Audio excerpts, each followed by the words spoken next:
I'm such an idiot. Hello, everybody. Welcome to the stream. How are you doing? Helps if you unmute your microphone. Professional streamer. How are you doing? This is gonna be a short one. Hey, Indy, how are you doing? I'm gonna record a podcast, but that's about it today. Then I'm gonna bugger off and release it, and then I'm gonna have to do some more work. I might be back on Friday. I kind of want to be back on Friday for some Starfield, but I don't know. I've got stuff to do, and I don't know if I will manage, but I will try. But anyway, let's get into this podcast recording. Let me just run a quick test here. Hello. 1, 2, 3. Hello. 1, 2, 3.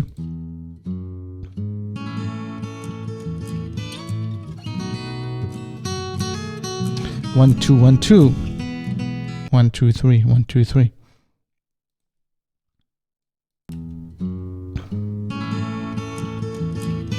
How's it going, Indy? 1, 2, 1, 2. 1, 2, 3. 1, 2, 3. I saw you were streaming on YouTube again, but I couldn't attend. Otherwise, I would have. But I had shit to do. Lots of shit to do in the moment. But that's just how it goes. I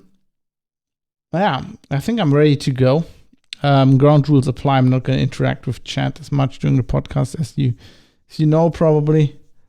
You were on Twitch. Wow, what are you doing on Twitch?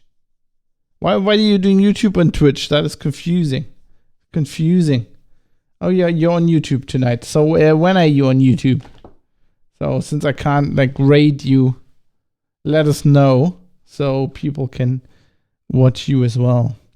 What was I gonna do? I was gonna activate this thing here, I think. YouTube, Twitch, he's everywhere. Indie Gaming X, ladies and gentlemen. Didn't want to ruin my YouTube so I can mess about on Twitch. Okay. They're just experimenting. Using Twitch as a test bed. Alright. Virtual indie booth stream tonight at 8 p.m. So that is, I'm guessing 8 p.m. British summertime, which would be in 2 hours, right? Or is it 8 p.m. Central European time, which would be in 1 hour? Central European summertime. Sorry. Correct. I'm guessing BST in 2 hours. All right. So yes, you can check out Indie Gaming X in 2 hours on YouTube. I might even be done with the podcast by then. I should be. And then we can head on over. I won't attend again because I'm fucking got shit to do. Gotta get up early in the morning and I gotta prepare stuff for tomorrow. But everybody, please check out Indie Gaming X. Anyway, that's enough chat interaction for me for now. I will now try to record a podcast. You know the drill. Thanks everybody for being here, and let's get another unpopular opinion out there that I'll probably get crucified for. But what the hell? Let's do this. Let's see if I can still do this. I always say that. Yeah, no, I can't because that was the wrong song. Here we go.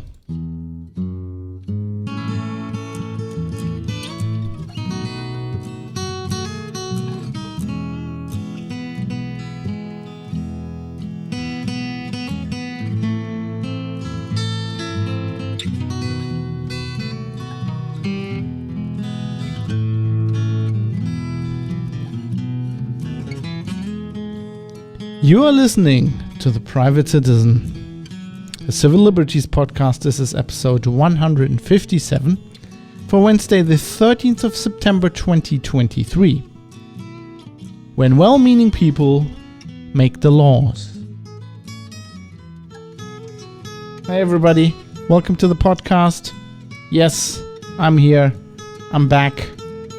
I'll get into what's going on in a moment. But thank you for listening to the show. And thanks everybody who's supporting the show. I want to say that at the very beginning because it's very important to me. And my name is Fab. I'm your host, coming live to you from Düsseldorf in Germany on the beautiful River Rhine. I say live because I'm live streaming this on Twitch. I nearly said live twitching this on stream. I haven't done this in a while. Yes, I'm live streaming this, which, you can check out on Twitch when I do it. Or you go to the show notes at privatecitizen.press. There's a link. There's a YouTube. This is confusing, but I archive all the streams on YouTube. So there's a YouTube playlist if you want to see how the sausage is made.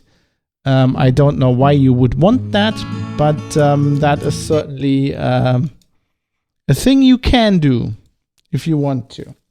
Anyway, let's talk about what's been going on. Life has been happening. I talked about this before. I'm not going to get into this a lot. All I'm going to say is things have been happening. If you're interested in what has been happening, I wrote a blog post about this. So if you go to privatecitizen.press, the show notes for this episode 157, there is all the links, including a link to this blog post where I talk about turning 40 and what it means. And I kind of reflect on what happened this year, which is kind of impacts, kind of intersects with, why I haven't been podcasting so much. But really, why is not important? The solution is important. Hopefully the solution. As you can tell, today is Wednesday. I'm trying to get this train back on the road and going forward release an episode every Wednesday. There will be exceptions to that, of course, but I'm generally trying, right? That is the attempt. We will see how well that goes, but that is what I'm trying to do. And if you're interested in the blog post I wrote, also with that came a very interesting discussion on the forum, because I've tied the forum in as a comment kind of function for my blog and also this podcast. So it's embedded, a forum thread is embedded at the end of every podcast episode and also on my blog posts. And we had a very interesting discussion. Yevgeny Kuznetsov chimed in with his own reflections on being 40 and what he thinks that means and what changed in his life and whatever. And I think that's very interesting. So, you can check that out if you want. It's so far to give you a quick, just a very quick, the gist of what happened is, it's really, for me, I don't think has anything to do with being 40. It's just some things changed in my life recently, which basically meant that I'm doing more exercise and I'm becoming, for some reason that I would have never, like a year ago, if you told me that. So today I'm actually taking a day off exercise, but until yesterday, which was the 12th of September, I did sports every day this month. And so I'm becoming addicted to sports, which is ludicrous because I hate exercise, really, or I used to. But it's had a very good effect on me, how I feel. And it's something, actually, I've noticed that a good friend of mine, Dave Megaslippers, posted on his blog. He posted I think it was a book review, and he talked about this book, which was also about exercise. And apparently in this book, they talk about how the school system ruins exercise for everybody. The idea of exercising, and that happened to me as well, which I thought was interesting. But I don't want to give it up. So I've had this. I've had that, and then I've also had. I'm doing more things with friends recently, or started last year as well, or whatever. And so stuff is cutting into the time I have, which has, and me not. That has had a very, like, spending more time with friends and exercising more has had a very good effect on myself, like on how I feel. And so I didn't want to cut down on that, which caused the general problem that I don't have much time, which also impacted my podcasts, my podcasting. It's not really that, and the thing I think I've noticed or I've realized is that it's not the time, right? I'm not missing, so the time, the exercise and spending time with friends takes out of my week basically is not like, doesn't leave me so much free time that I couldn't do a podcast. The problem is more the scheduling, doing exercise every day and scheduling that with my day job and my when I have jobs as a freelance journalist. That's kind of what cuts into it. And so I've basically realized I need to get back to this for this podcast. I think the solution is getting back to this like once a week, like having a fixed block in my schedule where I produce the podcast. And it turns out that Wednesday is just the perfect day for me somehow to do this. So I'm trying to get back to it. Anyway, that's neither here nor there. I didn't really want to get into that so long. So let's get the show on the road and let's talk about the topic, that I want to talk about, that this show is actually about, which is some child pornography laws in Germany that's few that. I mean, they're not really new. They came into effect a few years ago, but what they have done and what it means for like society at large. So that's the topic, and we're gonna talk about that now.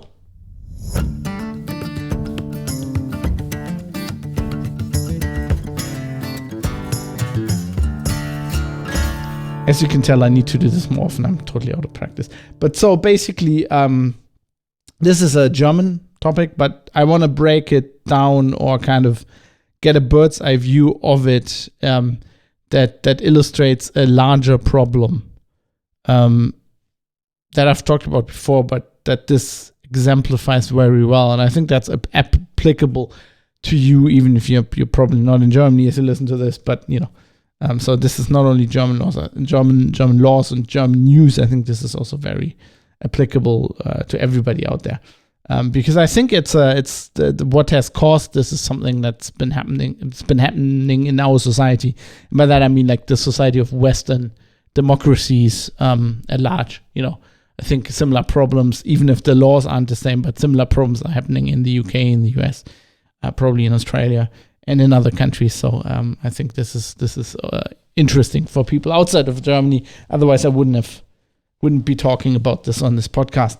And before we get into the topic, there's also something else I want to say. So we're gonna this podcast, this episode is gonna deal with laws about child pornography. Now, I want to make something very clear.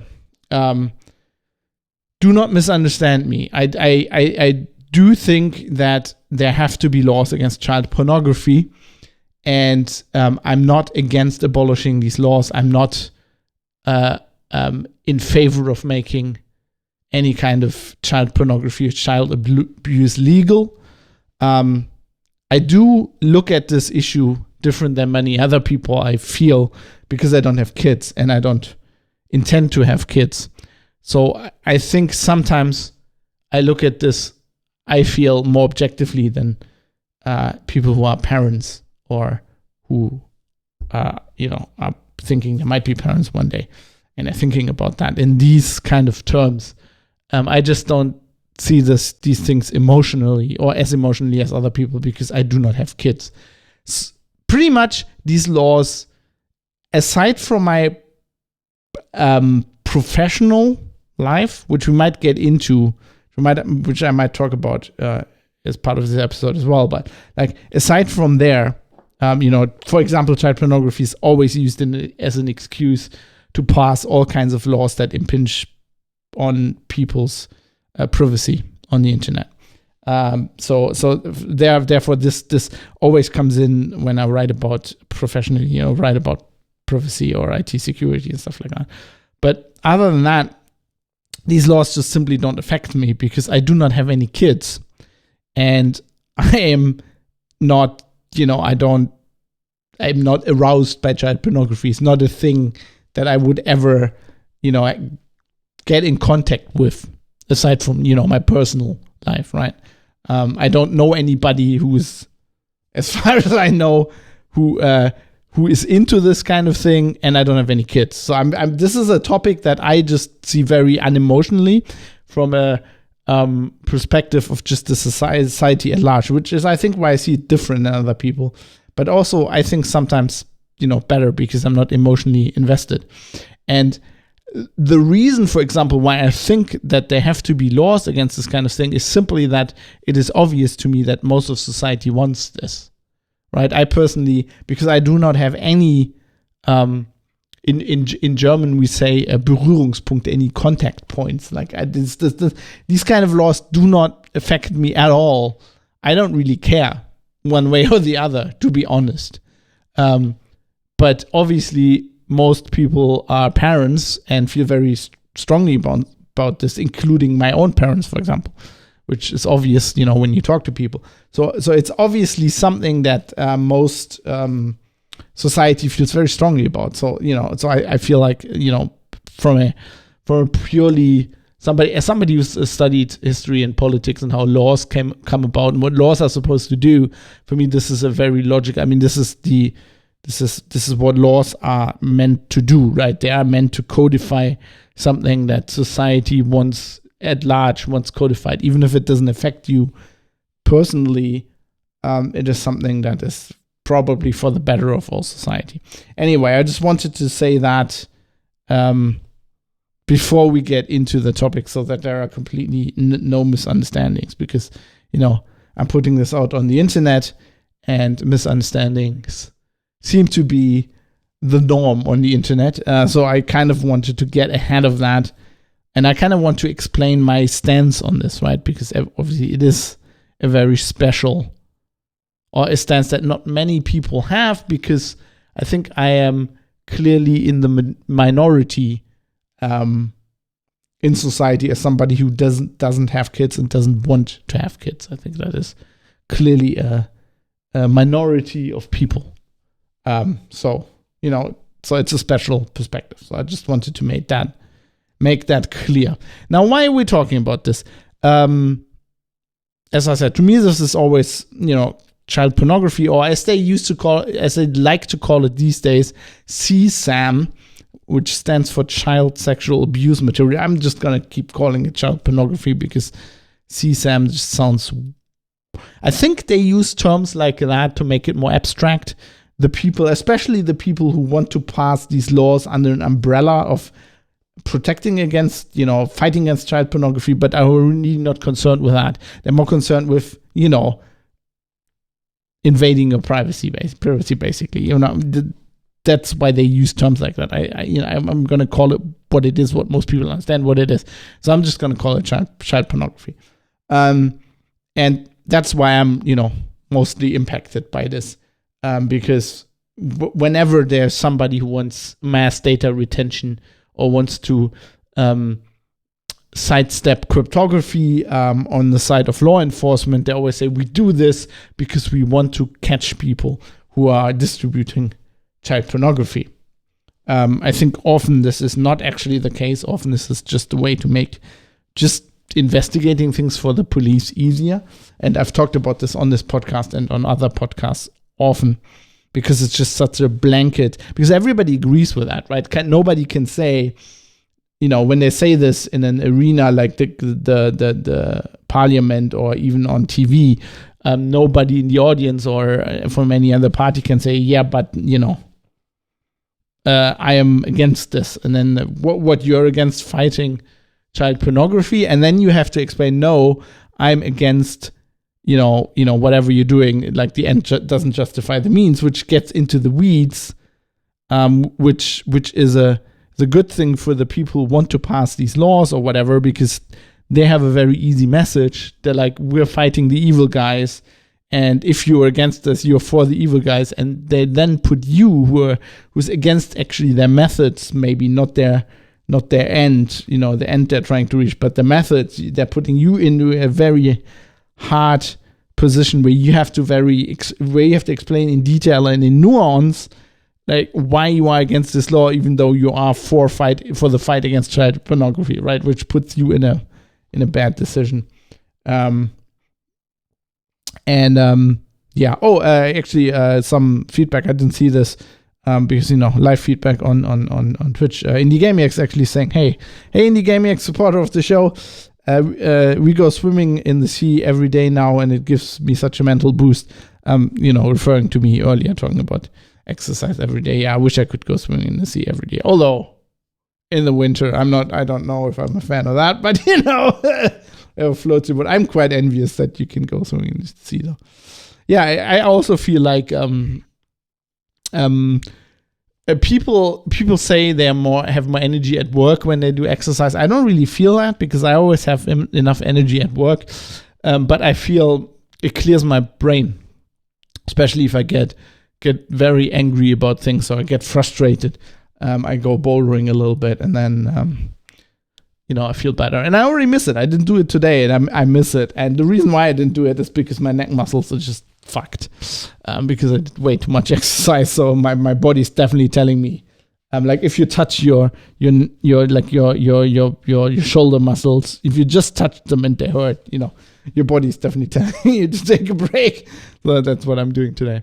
But anyway, to get back to the topic, yeah. So so that's why people do that, right? This child pornography cause is a very easy cause to get whatever you want to get done, because it's very hard to object against that, and that's why it's such a I think probably the actual fight against child pornography is suffering from people using it as a shield for all kinds of different other things. But anyway, why we're talking about this? So in the year 2021, so a few years ago, the German government, which at the time was like the Grand Coalition, CDU-SPD, a Grand Coalition, they decided they want to change the criminal code to make to have much stricter penalties and much stricter prosecution for people who are caught in the possession of child porn material. Now, the umbrella under which I'm talking about is, I've often said on this show, and I've said this in other places as well, that I think, people think the biggest threat to our society is like climate change or for a while it was like SARS-CoV-2 or whatever, or maybe the Russians. I think the biggest threat to our society today, and I do strongly believe this, I used to think that the most evil force in human history, or at any given time, was organized religion, which I think is still up there. But it's Christianity has mellowed down a bit, and these days it's pretty much Islam and Christian sects that are doing bad things. But religion is still up there. But I think these days, actually, the most dangerous, biggest threat to our society are people who mean well, but have no idea what they're doing. In German, we have this term that when you use that, people get angry at you, but I still think it's a good term. It's called Gutmenschen, good humans, like goody two-shoes, right? People who want to do the right thing. And this is why when you use that term as like as a derogative term, people get mad at you, because they're like, these people want to do the right thing. And I always point out that doing the right thing is nice, but it doesn't get you anywhere. Like, wanting to do the right thing is really not good at all. You have to actually do the right thing, right? Just wanting to do something, but not actually doing it is probably worse. Or what's worse is you're trying to do the right thing, but you have no idea what you're doing, and you're actually doing something that makes everything much worse.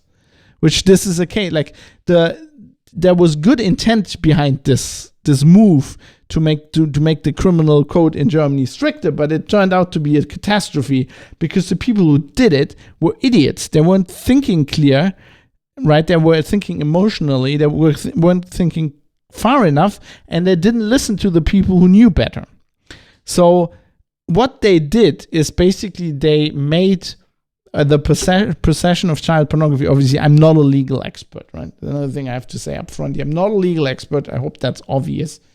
If you're watching the the live recording or the live stream of the recording of that, you will undoubtedly tell by my visuals that I'm not a legal expert. But if you're listening in podcast form, please take my word for it.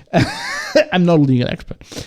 But as far as I understand it, what they did is they changed the law so that possession would always be a crime, right?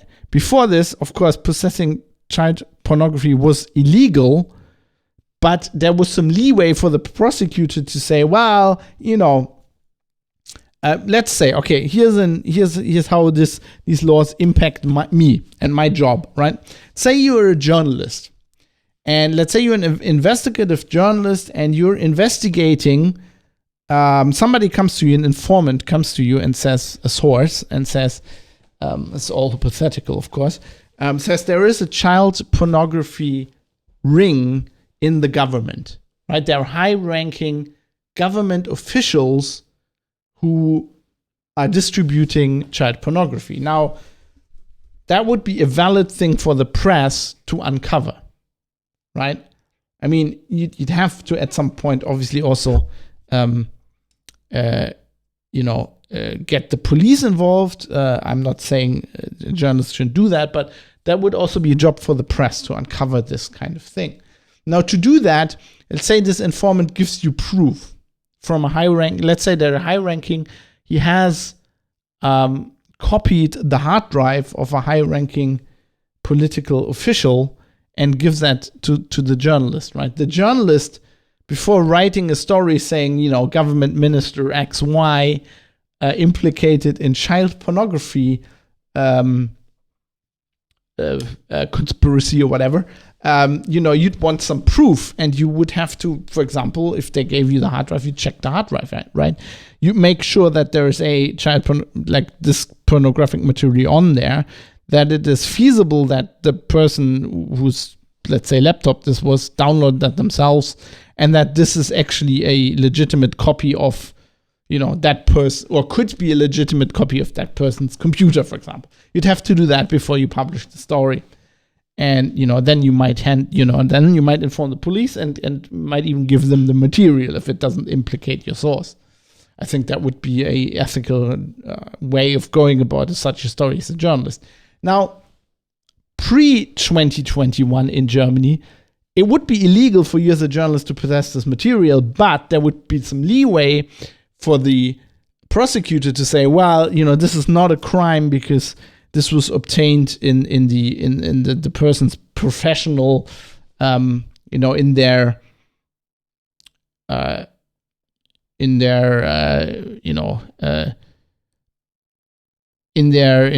position as a journalist, right? As a member of the press, they were doing their job.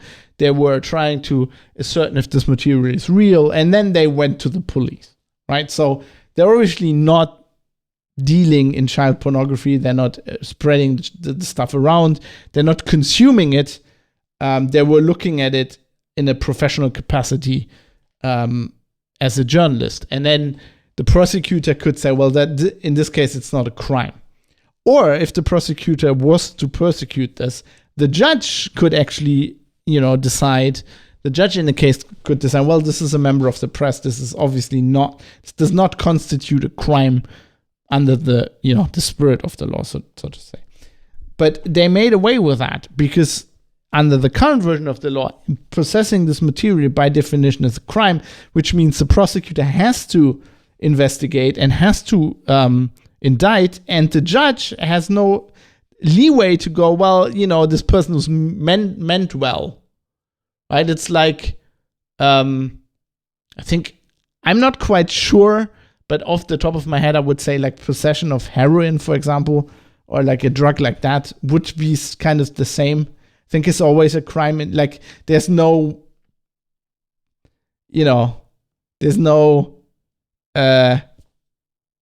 like legitimate, like a way where that wouldn't be a crime. I think I could be wrong, but to compare to something like this, or if you shoot somebody, there will always be an investigation. It's going to be the decision if that was like self-defense or, but it's always in itself a criminal act. And this is kind of the same thing. So this does away with any, let's put in air quotes, benign reason to possess child pornographic material. Now, people will say, well, how can that be? There are no, as Astral C just says in Twitch chat, extenuating circumstances, right? Yeah, that would be the English term, like the legal term. Like, and somebody would say, how can there be extenuating circumstances? It's child pornography, right? And that is what the emotional parents say, and that's what then the politicians say, and they don't listen to the legal experts who told them when they passed this law, before they passed this law. Lots of legal experts, including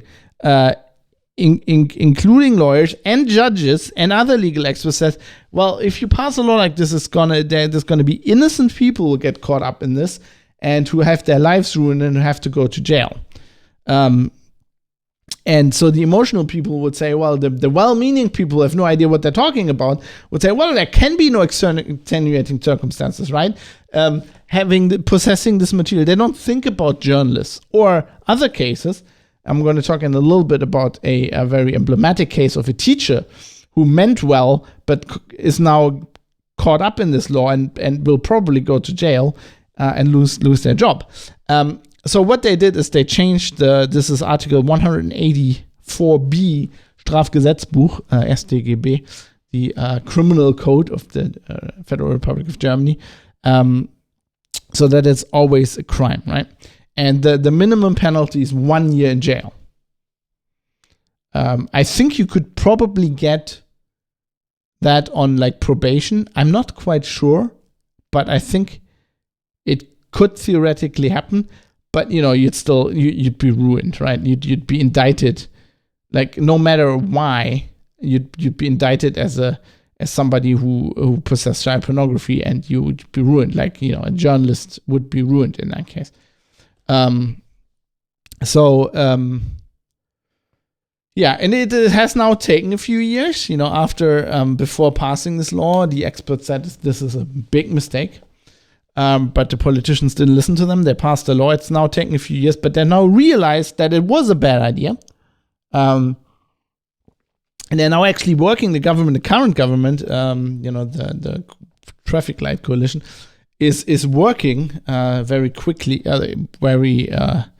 with high priority, as they say, to fix this.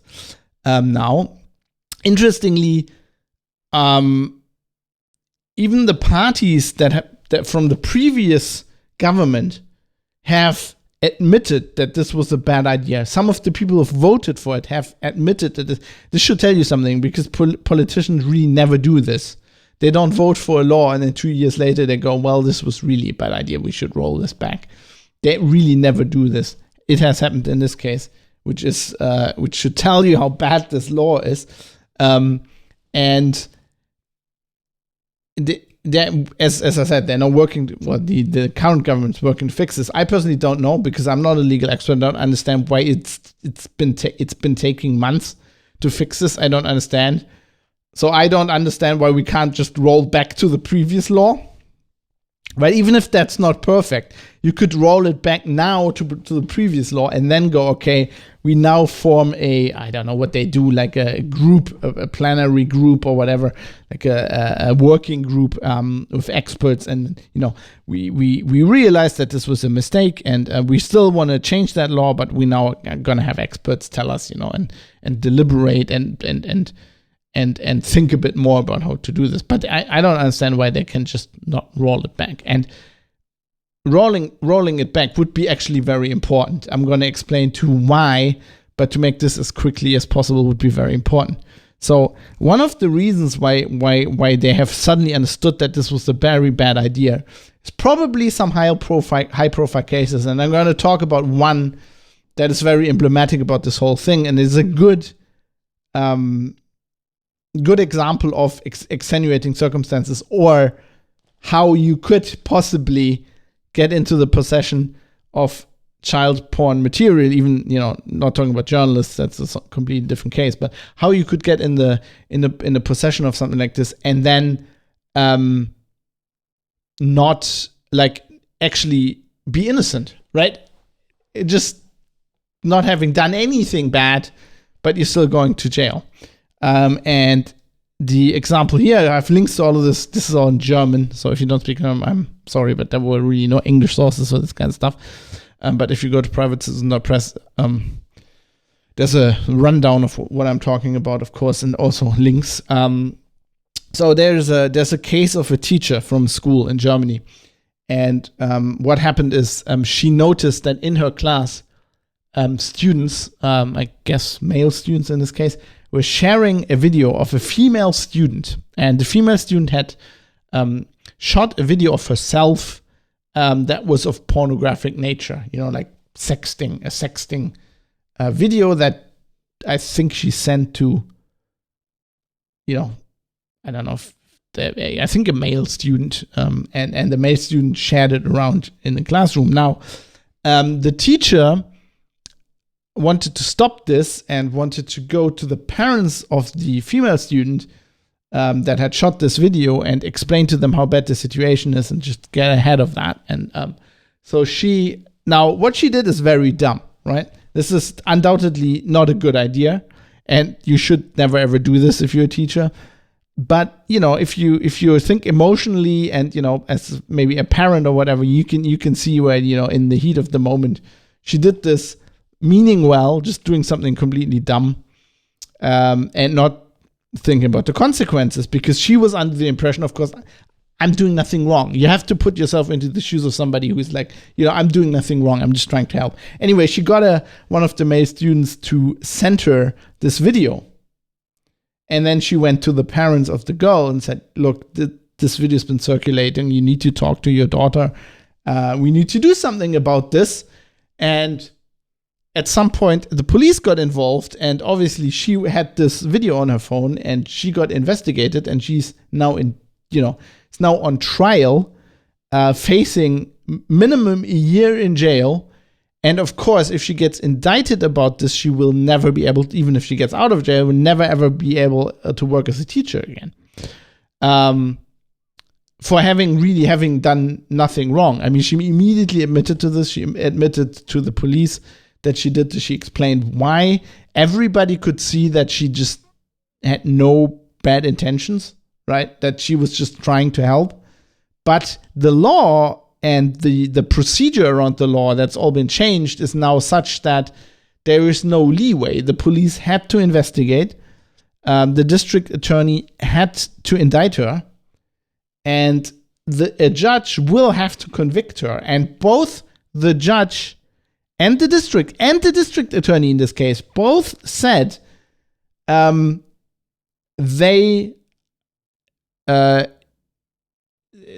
both said they regret that they have to basically trial her, like put her on trial. The district attorney didn't want to indict her, and the judge doesn't want to convict her, but they're both saying the law leaves us no choice. There's no leeway in the law. There's no provision in the law for something like this, where you just got into the possession, without meaning anything. It's like making it illegal to have a gun, right? So you're walking past a bank robber who's just shot 3 people, comes running out of the bank, sees you, gives you the murder weapon, just slaps it into your hand and runs off.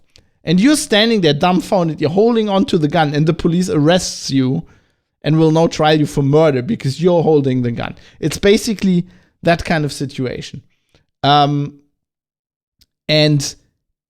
it is amazing that the state prosecutor and the judge are both saying we don't want to do this, and that there's no leeway. That tells you how dumb the law is, right? That should never ever happen.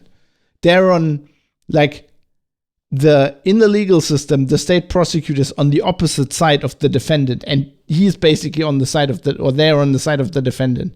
So is the judge. The judge is saying, if I could, I would immediately dismiss this case and say she's innocent, but the judge can't. That's really dumb. Actually, it's so interesting. I saw a tweet from it's also in German. I linked it though, from a lawyer who is talking about this, a German lawyer, and he says he knows of several cases. This is not the only case like this. Several cases where both judges and prosecutors are doing their utmost to just delay the proceedings, to table them, to schedule the hearing as far into the future as they can.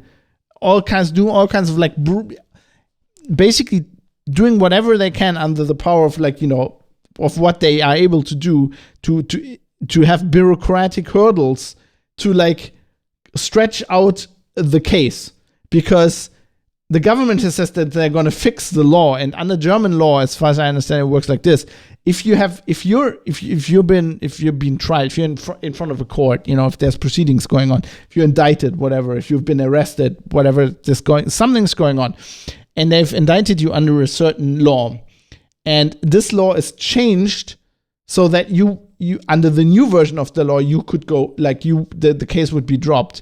And you haven't been, there hasn't been a verdict. Until there hasn't been a verdict, if the law is changed, right, even if it only goes into effect later, if the law is changed on the books, then they have to dismiss the case. So judges and prosecutors are doing their utmost to just prolonging cases so that the government, in their slow march to justice, will finally fix this law so that they can dismiss all these cases of people who've been caught up by this law who are innocent, where the judge thinks they would drop the case and the prosecutor doesn't want to convict them. It's pretty amazing. I mean, one of the reasons I wanted to talk about that is when I read that, I was like, I've never seen anything like this before. I've never heard of a law like this. This is so bad. I'm laughing, but it's really, really bad. I mean, this is what happens when people who mean well, who make emotional decisions, don't listen to the experts, and don't. It's the same. I've been talking about this, people who quote science and treat science as a kind of religion, and they want to do what's best for society and the world based on science, but they do not understand how science works. It's kind of the same thing. They make decisions and they make laws that are really, really bad for society in the end. They mean well, but they make everything infinitely more worse, as if they'd just done nothing. And this is kind of a prime example for this, and kind of really, really amazing. And it's kind of not surprising that it happens with child pornography, because that's always the first thing, as I said, it's always one of the cases where this happens first, because it's always, people get very emotional, they get very, very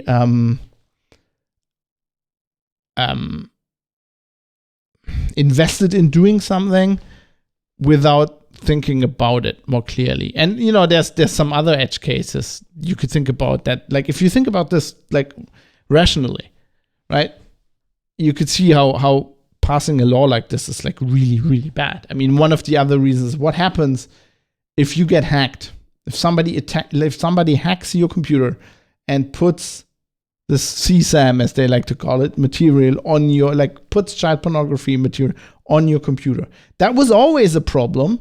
If they then tip off the police and the police seizes your computer, you'd always be in real trouble, because even if you're completely innocent, you would have to prove that you didn't download this material, which is really hard to do, and some maybe impossible to do. But there was at least leeway, right? You could at least, in these cases, I wouldn't expect a prosecutor to not bring this to trial because they thought you were innocent. That's not the job of the prosecutor. But the judge, in these cases, you could make a case to the judge. This is not, this is really far-fetched. And, I have I have some data that proves that my computer was actually attacked. And then suddenly this material turns up. You'd always don't get me wrong, even under the old situation, you'd always get in a bind. Like you'd be in a real bind. And as somebody who's written about IT security, and actually, the kind of hacks where this is not something that happens to normal everyday people, but people who are really in danger of getting attacked or getting framed, like something like this was always a very, very scary possibility, because it's very hard to disprove. But under the current laws, basically you have no chance. You're going to jail. It doesn't really matter, unless you can like definitely prove that. But that would be impossible. You'd have to prove who did it, when they did it, why they did it. Be really hard to do, and you probably would go to jail, and then there had to be like a second lawsuit against, basically a second criminal proceeding against the guy who did it. But at that point, you would probably already be in jail. So that's always been bad as it is. But now it's just like now. Under this law, it's like journalists cannot investigate anything. Like as an investigative journalist in Germany right now, you cannot you cannot ethically write a story about investigating child pornography conspiracies or rings of people who exchange this kind of stuff, right? Because there will be no way you could make sure ethically as a journalist that what you were writing about was correct, because there's no way, even if you had the proof, there's no way you could look at the proof to determine that the person you're writing about was actually doing this, because in the process of doing that, you would basically put yourself in jail. That is just like how you cannot, how you can pass a law like that without even thinking that far. That's really scary. I mean, to cynical people, that will not come as a surprise, but still, it's just boggles the mind, I feel. Anyway, so that's what I wanted to talk about today. That this is, for me, it was one of the prime examples of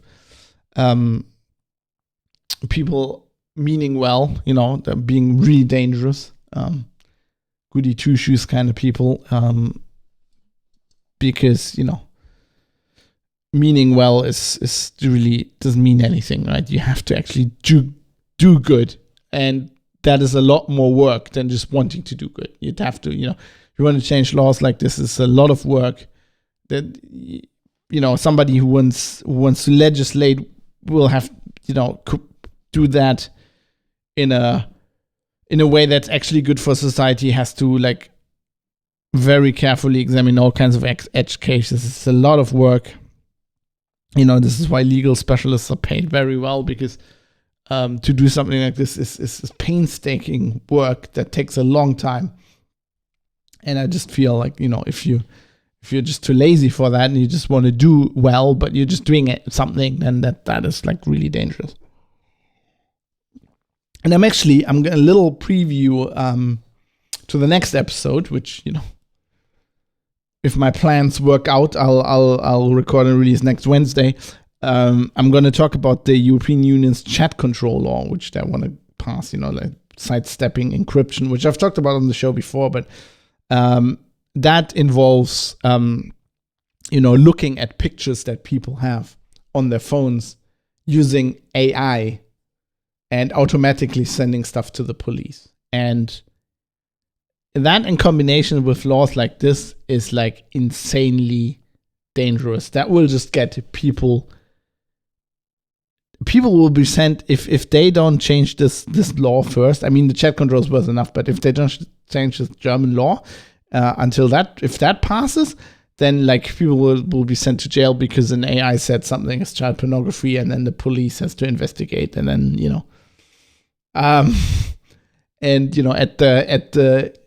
I think in some cases during these whole proceedings, it will actually be lost that whatever they're looking at wasn't actually child pornography. It's going to make it so much worse. And that's actually another example, that's because this chat controller is another example of people meaning well, but having, most people involved in this legislation probably don't even mean well, but some probably do, but they have no idea. And this happens with what they're doing. This happens with technology a lot, right? People think they have to legislate something, but they really don't understand how the technology works. So they end up making the worst laws possible. Anyway, we're going to talk about that next week. That was a little preview for the upcoming episode. Now, before I wrap this up, I want to talk about a little bit of feedback that I've received while I was gone. So let's do that. I'm looking for the button. I'm looking for the button on my soundboard because I haven't done this so long that I don't know where it is. It is here. I think it is this button.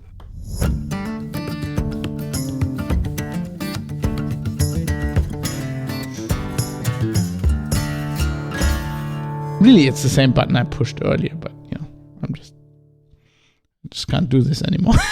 Anyway, I always say, I value feedback, and there's very much, so if you have any thoughts or ideas about the things I talk about, please get in contact. Go to privatecitizen.press. All the details are on there. And we had some feedback. I think I originally talked about this feedback, but I'm going to recap it in case it's been so long anyway. So in response to episode 154, which I talked about, what did I talk about? Oh, my development server that runs the version of the website I use internally for, when I prepare the show, just crashed, so I have to reload that. Where I talked about, the episode was called The Democratic Delusion, where it was about, people thinking that the democratic process, how we, elect the government, also applies to other things in democracy. And one example I was talking about there was science, and I was talking about science. So I had a response to that episode from a listener on the forum who goes by Not That Just Slop, a reference to one of my favorite streamers, Deadly Slop, I feel. Anyway, Not That Just Slop said, I have to say your assessment of the scientific process is incorrect. We're not going to prove a hypothesis. See it more as an evidence gathering operation. We are supposed to weighing information, obviously a scientist, Mr. Slop. We are supposed to be weighing information gained in an experiment in the context of a hypothesis. Normally, your null hypothesis is no different. It's no different between groups, usually control and treatment. Well, in medical science, I guess. When we get a significant difference, there is evidence to reject the null hypothesis, not that our proposed hypothesis is true. So I think what he's saying is there, what that tells you is not that the actual hypothesis is true, but that it is more likely than the null hypothesis. The null hypothesis could still be correct, but in this instance, the way we have approached the test, we have confidence to reject.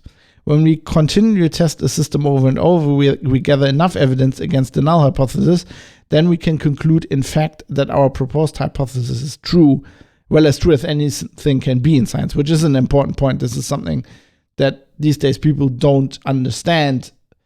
There's no, I've talked about this on the show a lot, there's no absolute truth in science, right? It's as true as it can be. I view the theory of evolution in this light. While still a theory, enough evidence has been presented that I can confidently reject the null hypothesis, that evolution has not occurred or is not occurring. Now, setting type 1 alpha and type 2 beta error levels is another big problem in science that needs to be discussed further. Now, I had never heard of that, so these error levels, so I did not understand that, so I asked him, Mr. Not That Just Slob, can you please explain what you mean by that? For some reason, the listener didn't get back to that, but another listener who writes in a lot and often, almost always, sorry, went back to German there for a bit. This is like German Tourette. almost always has good feedback. Yevgeny Kuznetsov jumped in and explained. And Yevgeny says, this is long, but I'm going to read it out in full because I think it's very good and an excellent feedback post. Yevgeny says, science is ultimately about predicting the outcome of an experiment, predicting the future, if you will. If I predict the sun sets today and rises again tomorrow, and I make that prediction based on the scientific data. You do science by observing something and figuring out whether this observation allows you to predict something you weren't able to predict before. The something is usually the result of some experiment. The very idea of a null hypothesis and the fact that this idea is central to the scientific method, as we know and use it, stem from Occam's razor. As linked to Occam's razor on Wikipedia, it's also in the show notes. Private Citizen Press. Our default suggestion is that the thing we are observing is just a fluctuation, happened by chance and not evidence of anything important. That is, can't be used to predict anything. That default suggestion is called the null hypothesis. You then construct an experiment, usually a complicated series of experiments, to mathematically show. This usually involves hard-ass statistical methods that you need a colleague to explain to you how to even use them, let alone how they actually work under the hood. To mathematically show that your null hypothesis being correct is significantly less likely than your null hypothesis being false. Then you publish a paper making all sorts of, not entirely, unfounded claims based on that fact. Of course, your conclusion may be wrong for a number of reasons, including the fact that significantly less likely in the previous paragraph is actually almost never exactly zero chance. That's what we mean, as close to the truth as, we said earlier, as close to the truth as you can. Anyway, including the fact that significantly less likely in the previous paragraph is actually almost never exactly zero chance due to how stats and math work. And your error, if indeed you are wrong, can be of two kinds. A type 1 error, also known as the alpha error, also known as false positive, is where you end up concluding that your null hypothesis was wrong while it is actually true. In fact, the thing you observed was a meaningless fluctuation, but now you're trying to make a prediction based on it. You fail in the long run.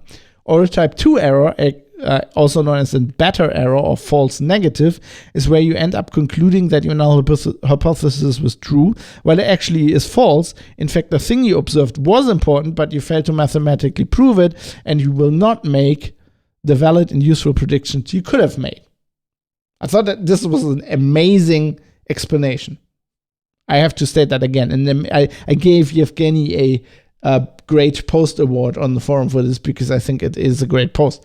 And the guy is not, English is not his native language, right? I mean, come on, this is very well written. It's very well explained to a layperson as well, which is, that's what science should be, but often many scientists fail in this, and Yevgeny is great, so props. Credit where credit's due. He continues, the two types of error lead to different outcomes and may have very different costs in the particular field you're exploring. Consider treating patients, so Yevgeny works in a hospital actually. He's changing careers, I think, but yeah. Consider treating patients with a non-working but harmless placebo versus erroneously discarding a potent cancer treatment that several billions of dollars have already been invested in. Then consider a possibility of not noticing a potential lethal side effect in a new vitamin pill that no one would really suffer without. Understandably, when resource limited, that is always, so true. A scientist tends to set up the experiment so that a chance of type 1 error is much less than a chance of type 2 error, or vice versa, depending on which is less expensive in the outcome terms. That's what setting tolerable error levels is essentially about. So basically what he's saying is these kinds of errors and what you are trying to achieve changes, right? The way, you can word a hypothesis in two ways. You can word it, in simple, you can word it positively or you can word it negatively, right? You can, so I don't know. So your hypothesis being that, a black hole exists and looks like this, you can word it that way, like, and you can then build your science in that respect. So you're basically trying to prove that you have an idea of what a black hole looks like, and you're trying to prove that. Or you could do the opposite. You have a theory that this is what a black hole looks like, and you're trying to disprove that, right? Usually you're doing the first thing, when you, for example, publishing a paper because you want to doing something positive. But I'm just trying to explain how you can set up your what you're basically trying to prove or disprove, and these errors change based on that. That's what he means. Like, you can build experiments for if you have a new compound you're trying to develop as a drug, right? There's two different ways of doing scientific experiments about this compound when it comes to giving it to humans, right? You can try to prove that whatever this does, what effect this has, right? As a drug, right? You're trying to cure some kind of disease, so you're trying to prove that, or you could try to prove that this does not have any significant side effects. And both is valid science, and both will be done probably when you're developing a drug, right? Both is important. You probably do the first, probably first trying to develop this as a, you figured out, you think that this solves a certain problem, and you're trying to kind of, as, statistically relevant, show that it does this in a significant relevant way. And then you or other people, more often other people, will do experiments in another way where they're, trying to prove that this also doesn't do any harm. And sometimes the second thing, that's what Evgeny says there in the end thing, in the last paragraph. The second thing could be even more important, right? When you have said vitamin pill, it is probably more important to prove that it doesn't kill anybody than whatever it does. Like, whatever effect it has will not be that important. Right? Whereas it can also be the other way around, right? If you're trying to cure a disease that is sure to be lethal, right? We're talking about the disease that will kill everybody that has it in a year, let's say, right? Then the fact that the drug you're developing has a side effect where 20% of people who take it will die is probably not as important, because all the people you're giving it to will die anyway, So it will still be a significantly, that drug will still improve the lives of people, even if it kills some people. It will save, like, if it saves more people than it kills, and you're only giving it to people who die anyway, right? For example, there's been, there's real world examples of this. Some of the antivirals that been developed that came out of, like, trying to treat Ebola, right? Some of them had serious side effects. You would never, like, in any other scenario, you would never have a drug like that be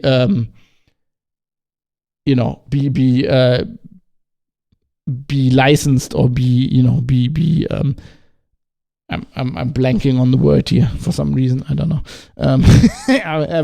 I need more practice podcasting, obviously. You would, like, the regulatory body would never say, like, this drug is okay to give to people in any other circumstance.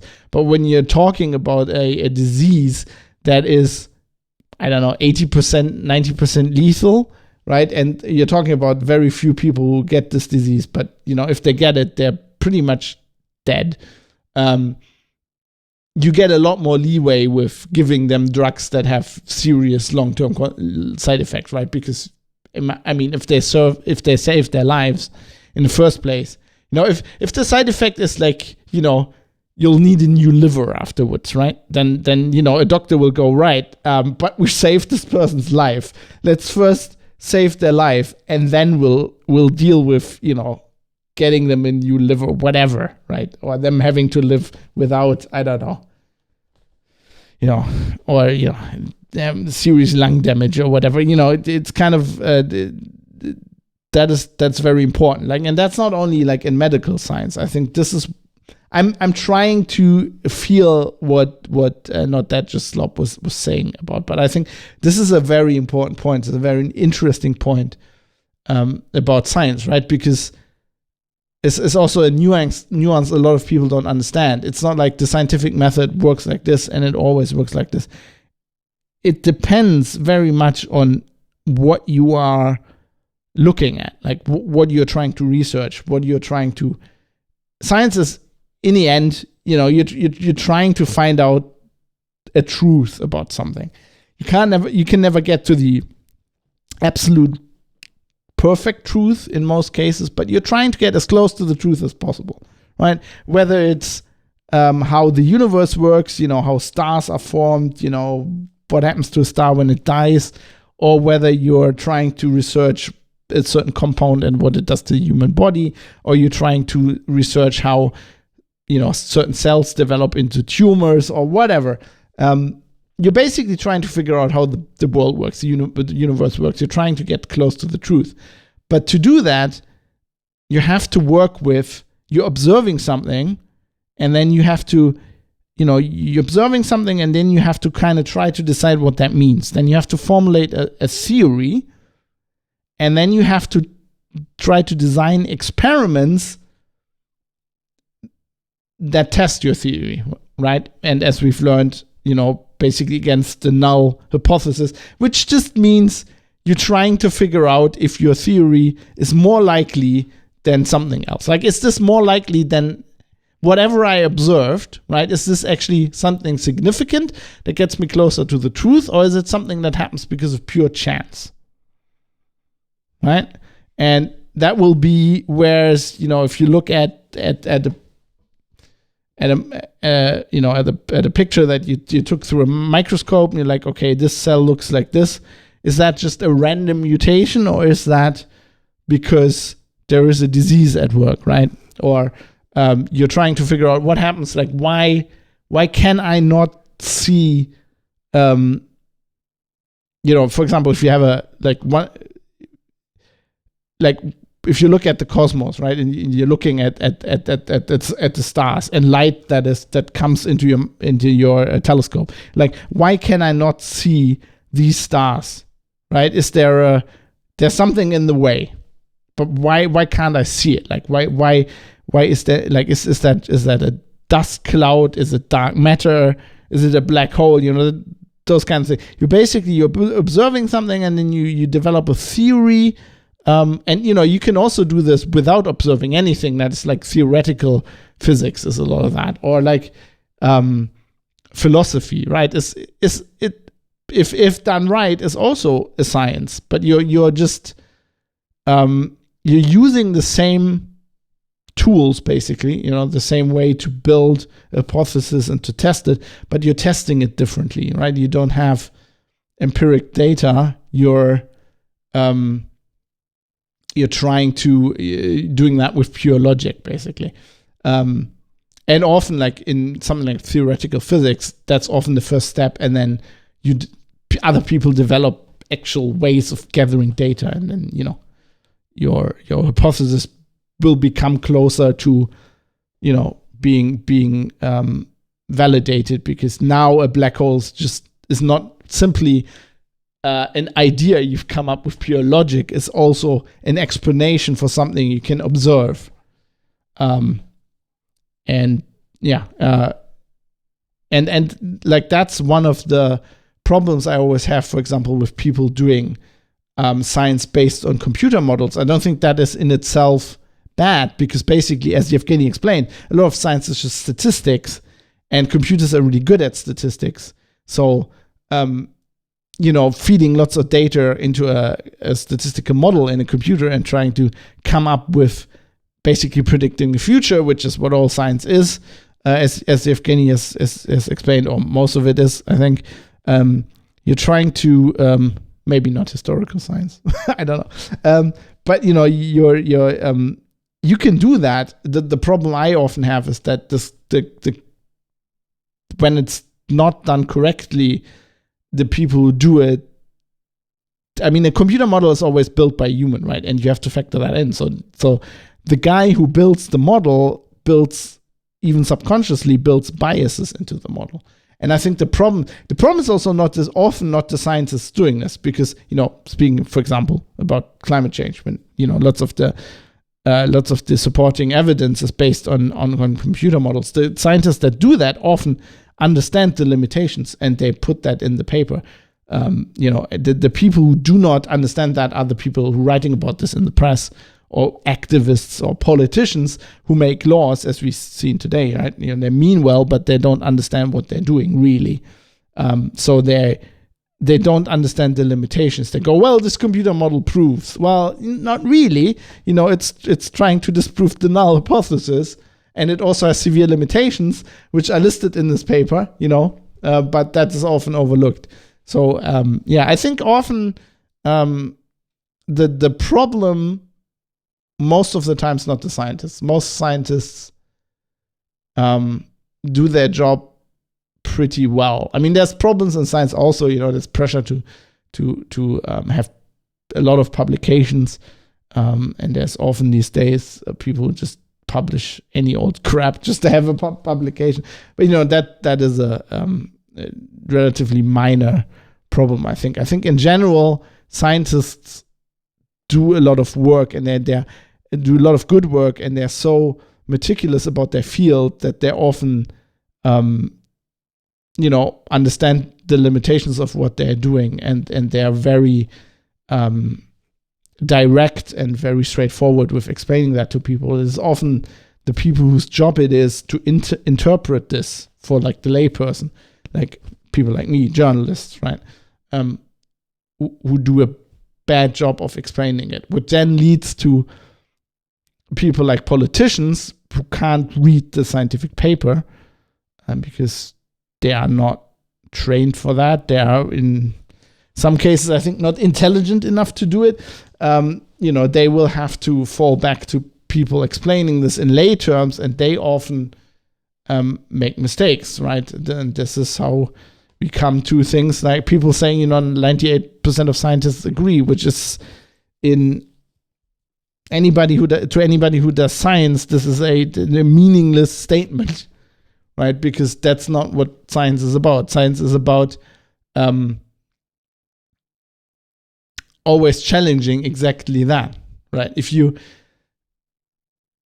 There's different kinds of science. You can do science in a very basic fundamental level. For example, stuff that my wife does is basically researching, and lots of scientists do this, especially like in medical science, stuff like that.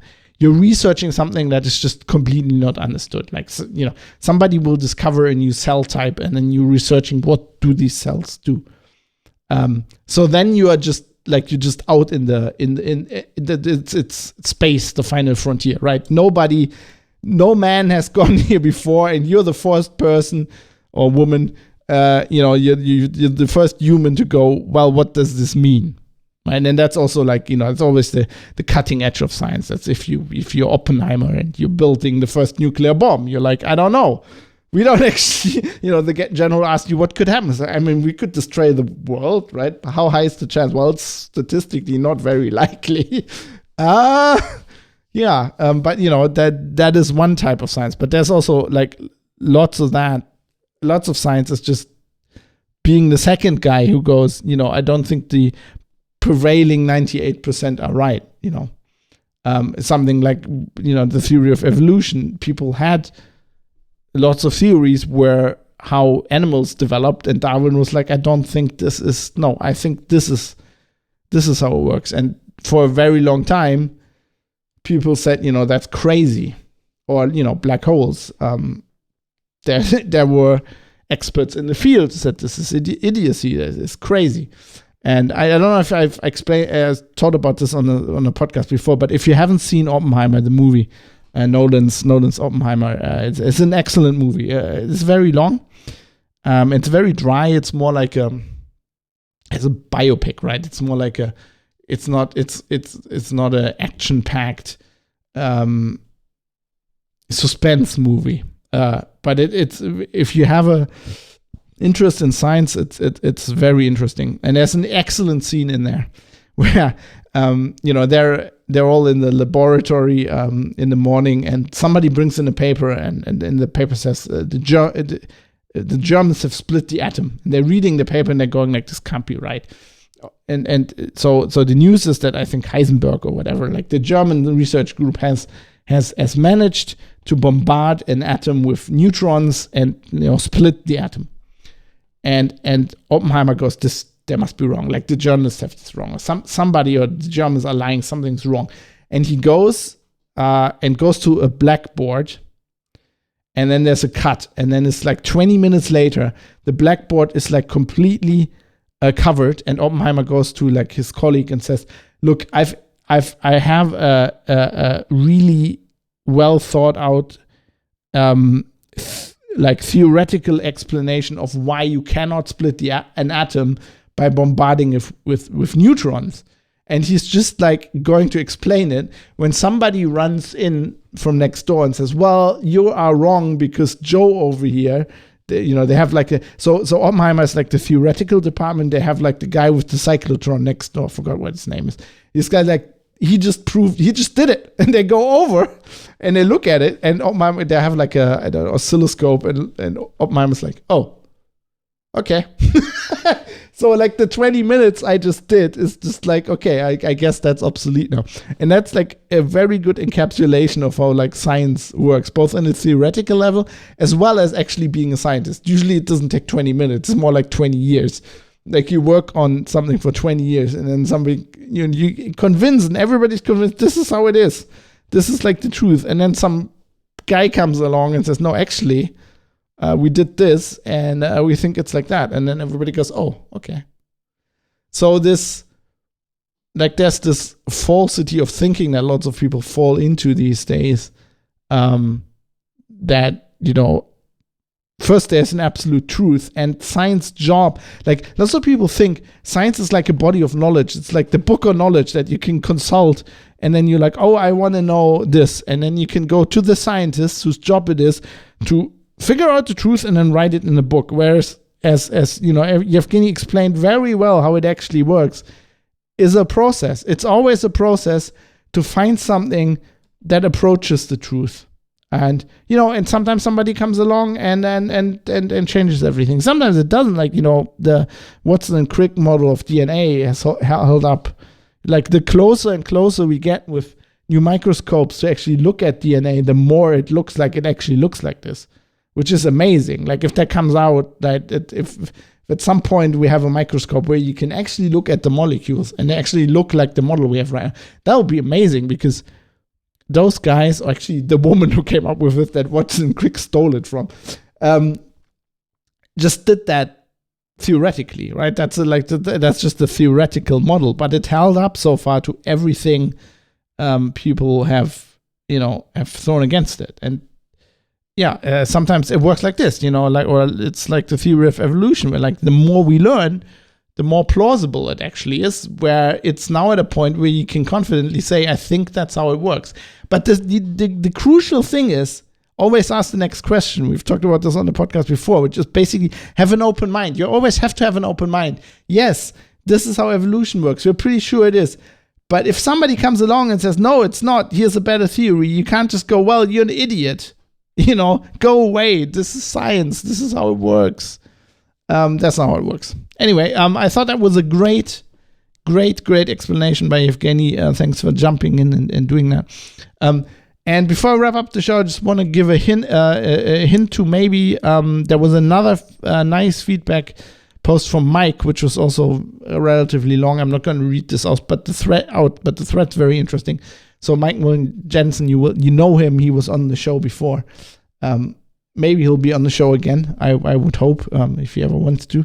Mike, give me a call. He's very busy. I certainly know the feeling. That's, I think, mostly the problem. And probably he's given me a book to read as homework when I met him in Copenhagen earlier this year for a Sabaton concert. And I haven't read it yet. So he probably wants me to read that book, which is fair enough. Anyway, there's a good thread. I put a link in the show notes as well. Private Citizen Press, where it's feedback thread to episode 156, which is obviously the previous episode, the Widening Gyre, and it's just about general things. Mike talked about journalism, gave me some feedback on journalism on the book I have to read. He linked an article that I'll also have to read. So he's basically, one of the things he brought up was that I always talk about bad examples in journalism, and he would like to have some good examples from good investigative journalists, and not only Greenwald and Taibbi, he says. And I would love that too. I'm a bit resource constrained. I think I already have enough on my plate looking at the bad stuff, basically. So if you have good examples of good investigative journalism, like really good examples of good journalism, maybe from your neck of the woods or whatever, please feel free to send them in. Go to privatecitizen.press or go on the forum.fab.industries. It's also linked on the site. And let me know. Send me an email. Use the anonymous contact form if you want. I'd be interested. It's not that I don't want to talk about it. I just I've got so much on my plate and so many topics to cover as it is that right now I don't have the resources for it, but I would love to do it. So that's the feedback. Please, if you have anything to say on this show or any opinions on this show or on the feedback, we often have feedback on the feedback. I'm all happy to read it. If you want me to read it out, I might read it out. If you want me to keep it anonymous, just let me know. I will honor that, of course. And we'll see. We'll see what what you have to say about this episode. And with that, let's wrap it up.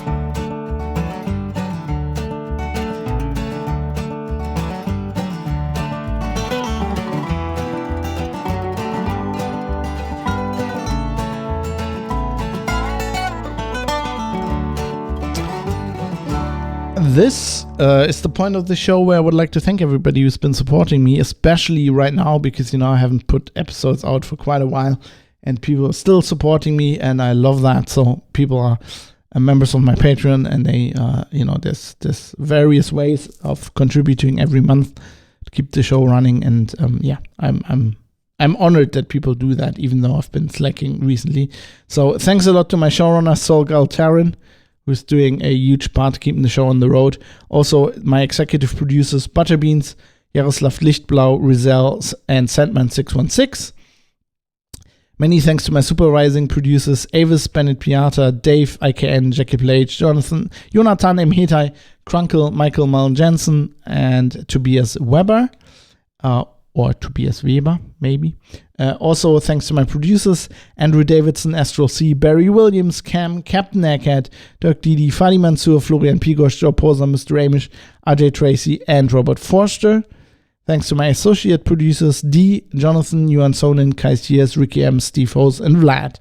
And also to Eric Lelay, who provided additional support. You can also support me by using PayPal if you want to. I don't have the details on the website, but if you get in contact, we can sort that out. I mean, you can just PayPal to producers@fab.industries if you want. If you don't want to commit to a monthly thing. If you want to do anything else, send me beer or a check. People have threatened to do that because I've never cashed a check in my life. I don't even know how that works. Please let me know. Contact go to Private Citizen Press. We can work something out.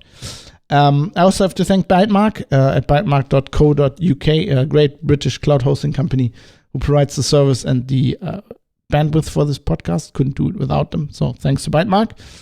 And that's it. I'm going to play us out with a song called Cumbia Pirata. My Spanish is not very good, so I apologize if I butchered that. Cumbia Pirata. It sounds like a pirate song. By Frontera Bugalú. Bugalú? Frontera Bugalú? I hope I didn't completely butcher that. Anyway, I thought it was a nice song, so and I dig the pirate connection. I've been watching One Piece on Netflix. Yeah, I know it's not the original anime, but I'm having fun with it. So I kind of like the pirate connection right now. And yeah, I'll see you next week, hopefully, for another episode. Everything goes according to plan. Until then, stay free and aim to misbehave.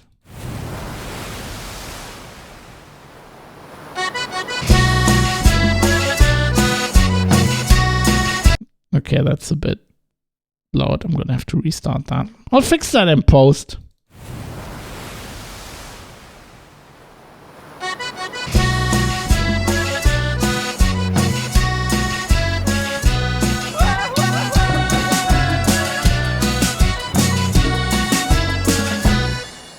Vengo de muchos lugares y en ninguno me he quedado. Navego de puerto en puerto con la cumbia a mi lado. Soy pirata de la cumbia y en mi barco voy tocando esas notas alegres que los vientos van soplando.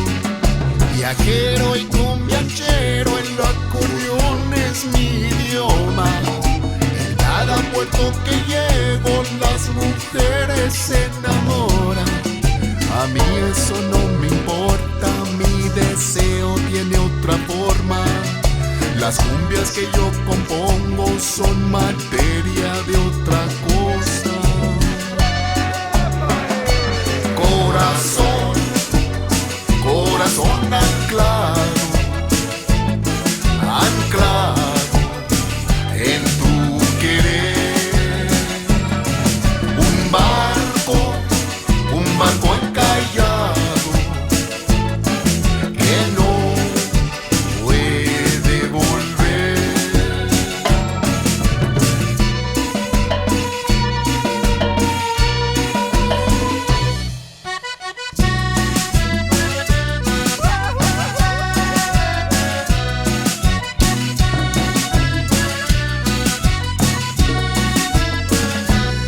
Por las noches veo la luna, me mira suspirando.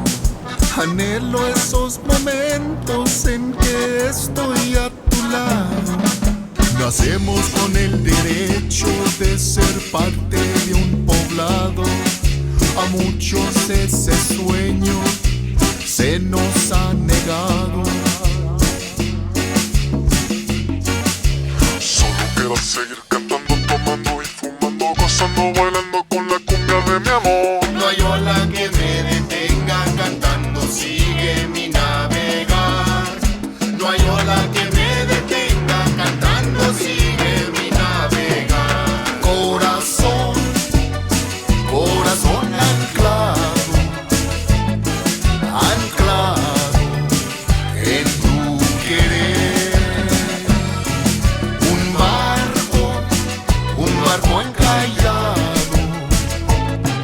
que no puede volver.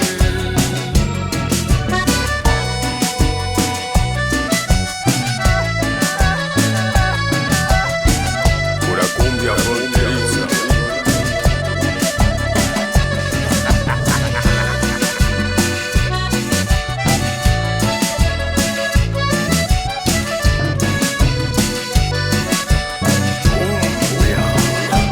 Corazón, corazón anclado, anclado en tu querer. Un barco encallado, lejos de ti mi querer.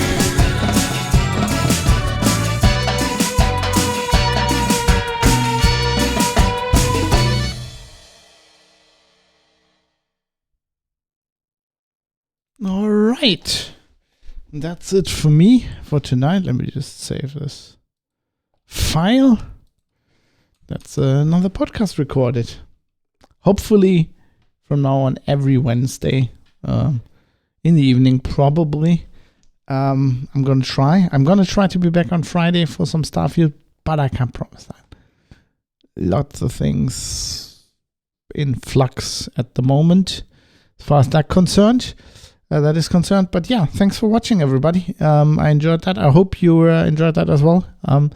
It's about half an hour until Indie Gamiacs is going to start his virtual indie booth on YouTube. So look for Indie Gamiacs, indie and then game, like indie game, and then IACS on YouTube. If you're into indie games, that's going to be interesting.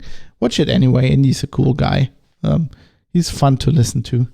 So yeah, thanks for being there. Thanks for hanging out.